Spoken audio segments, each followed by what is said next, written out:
Sa hilagang bahagi ng Israel, panapanahong naririnig ang tunog ng artillery at eroplano mula sa kabilang hangganan. Sa timog at gitnang rehiyon naman, binabantayan ng mga residente ang mga abiso tungkol sa paglulunsad at pagharang ng missile. Kapag tumaas ang antas ng panganib, kinakansela ang mga konsyerto. Isinasara ang mga kalsada at ililimitahan din ang pagtatrabaho sa mga bukirin. Naglalabas ang mga awtoridad ng malinaw na instruksyon para sa lahat. Ina-update din nila ang mga ito ayon sa sitwasyon at pinananatiling handa ang mga kanlungan. May mga panahon ng pagtigil, ngunit muling bumabalik ang paglala ng sitwasyon.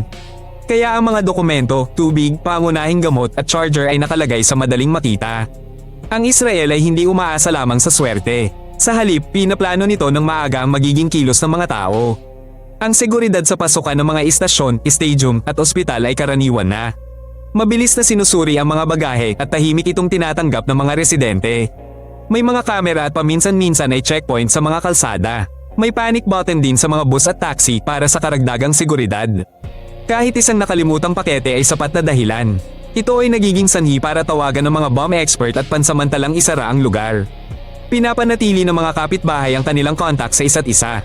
Ito ay para sa agarang pagtulong kung may anumang panganib. Para sa mga bisita, ang mga hakbang na ito ay tila mahigpit. Panoorin ang buong episode sa aking YouTube channel.